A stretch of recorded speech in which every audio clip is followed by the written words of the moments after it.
Hello, everyone. You are welcome to my YouTube channel.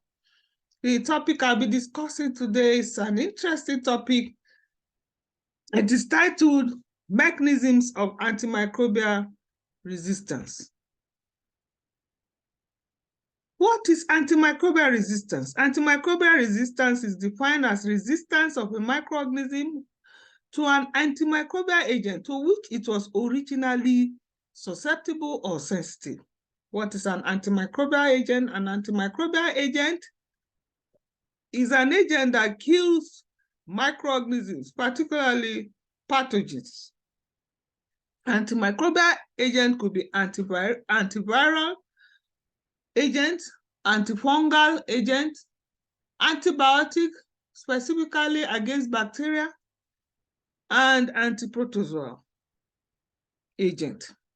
Multi-drug resistant MDR is defined as acquired resistance by a microorganism exhibited by non-susceptibility to at least one agent in 3 or more antimicrobial categories, while pan-drug resistance is defined as non-susceptibility of a microorganism to agents in all antimicrobial categories. What are the main drivers of this antimicrobial resistance? Misuse and overuse of antimicrobial agents are the main drivers of antimicrobial resistance. There are several reasons why antimicrobial resistance should be of public health concern. One, there's a risk of sliding back to pre-antibiotic era. The pre-antibiotic era simply means that people were dying from microbial infections because there were no antibiotics or antimicrobial agents to tackle such microbial infections and diseases. Two, there's emergence and spread of drug-resistant microorganisms in the community.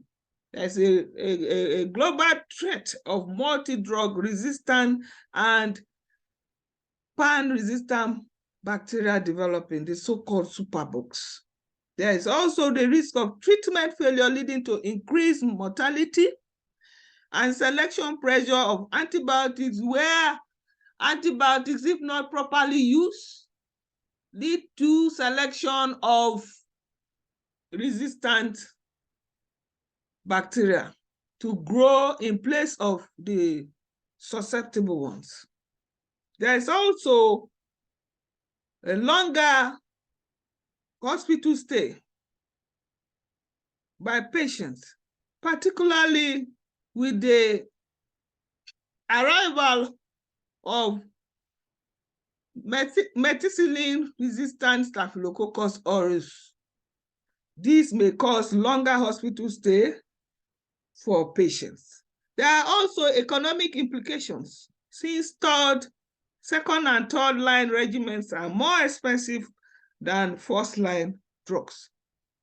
What are the biochemical mechanisms of antibacterial resistance? One, drug inactivation by enzymes and through chemical modification. Two, modification of target sites. This could be ribosomal target sites, for example, 23S rRNA of bacterial ribosome. Also, altered cell wall precursor targets, for example, D-alanine can be altered to D-alanine D-lactate. Therefore, the peptidoglycan biosynthesis is halted. Thirdly, alteration of bacterial membrane permeability. Number 4, use of alternate pathway. Number 5, use of Efflux Pumps. Let's look at drug inactivation. Beta-lactam antibiotics are inactivated by beta-lactamases. The beta-lactam ring is responsible for the activity of beta-lactam antibiotics. So resistant bacteria produce beta-lactamases, and these enzymes inhibit the transpeptidases of penicillin-binding proteins involved in the late stages of peptidoglycan biosynthesis. That means that growing cells cannot complete the peptidoglycan biosynthesis, which is required for cell wall formation. And so in the presence of these beta-lactamases, the activity of the beta-lactam antibiotics is lost. For example, the activity of penicillin G is lost when the beta-lactamase opens up the beta-lactam moiety and is converted to the inactive penicilloic acid. Also, there could be modification of the chemical structure of the antibiotic. For example, the aminoglycosides lose their activity when resistant bacteria produce acetyltransferase, which modify their chemical structure. Some aminoglycosides also undergo methylation, adenylation, and phosphorylation. Another drug that can be inactivated is tetracycline, where the TET-X gene. The glycopeptides, for example, vancomycin and teicoplanin, are known to inhibit cell wall synthesis by preventing cross-link formation. In their presence, fibrous materials just float in the immediate environment of the susceptible bacteria. But the resistant bacteria are known to inhibit this cross-link formation. Resistance to vancomycin has led to the emergence of vancomycin-resistant enterococci and methicillin-resistant Staphylococcus aureus, MRSA.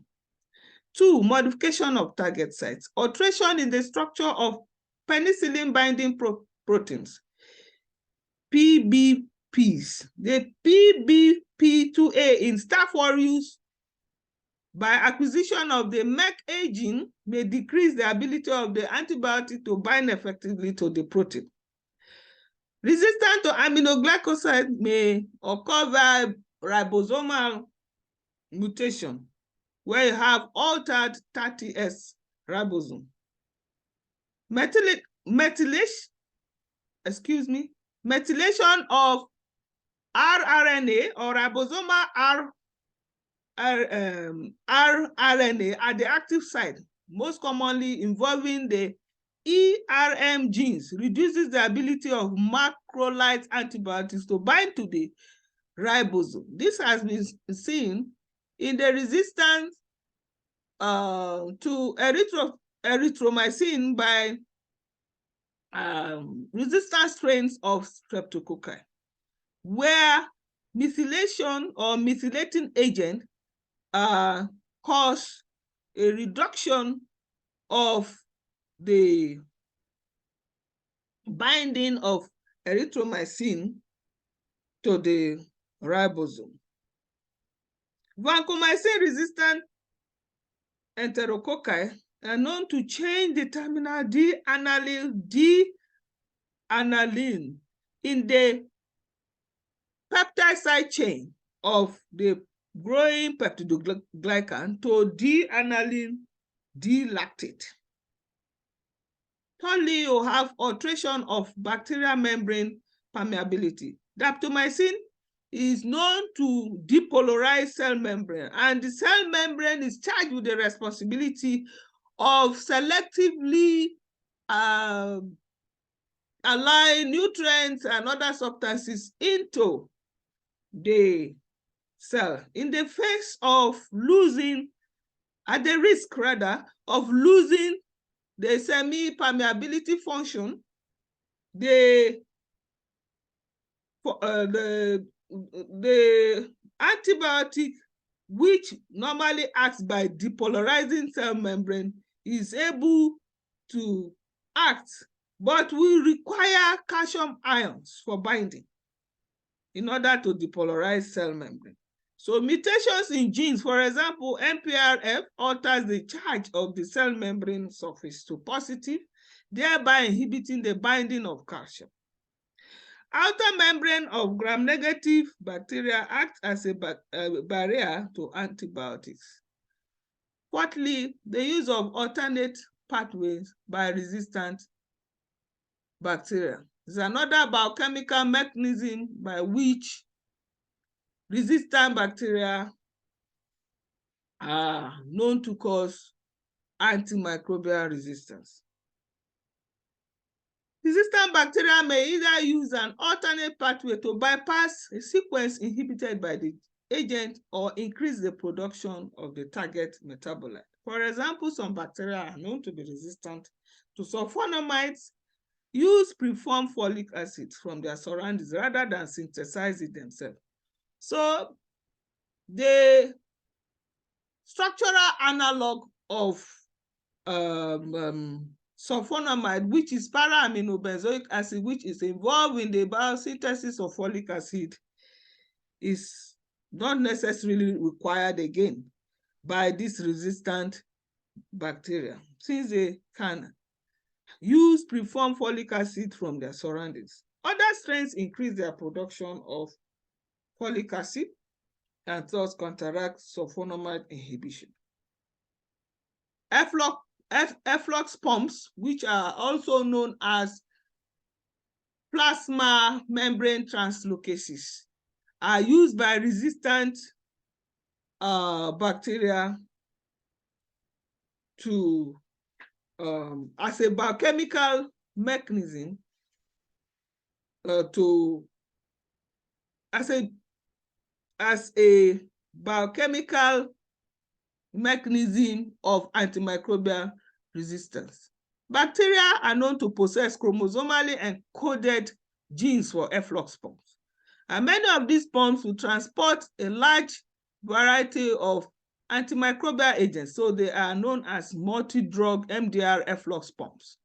There are about 5 main families of efflux pumps in bacteria. You have the ATP binding cassette, ABC family, the multi-drug and toxic compound extrusion mate family, third group or family, the small multi-drug resistance family, 4, the major facilitator superfamily, and then the resistance nodulation cell division family. High level resistance is usually by a mutation that modifies the transport channel under certain environmental stimuli or when a suitable substrate is present.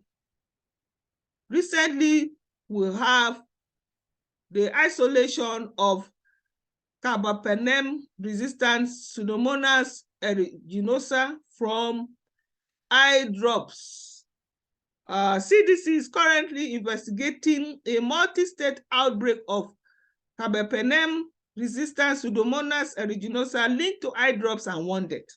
The 56 isolates are Verona integrin mediated metallo-beta-lactamase Pseudomonas aeruginosa from 50 case patients. The isolates were associated with multiple infection types, including eye infections. Patient outcomes include permanent vision loss and 1 death from a bloodstream infection. Investigation has started, and whole genome sequencing revealed the presence of Verona integrin mediated metallo-beta-lactamase Pseudomonas aeruginosa. What is the way forward to solve the problem of antimicrobial resistance? 1, reduction of antibiotic use in human medicine. It's not for every ailment that antibiotics must be prescribed. 2, control and supervision of antibiotic use in food animals especially.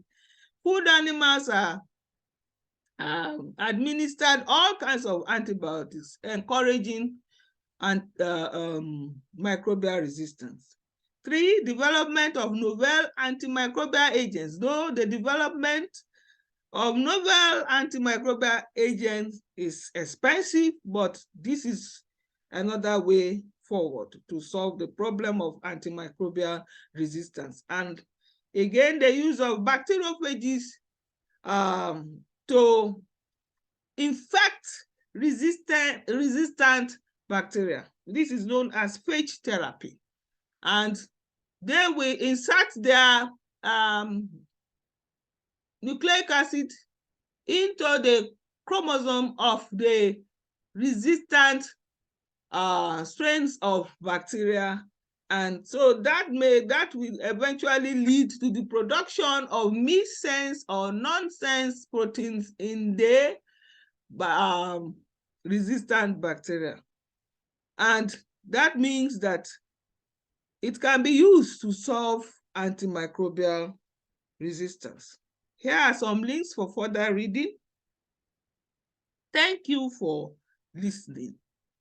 If this video has helped you to understand the problems of antimicrobial resistance, please like, share, and subscribe to my YouTube channel.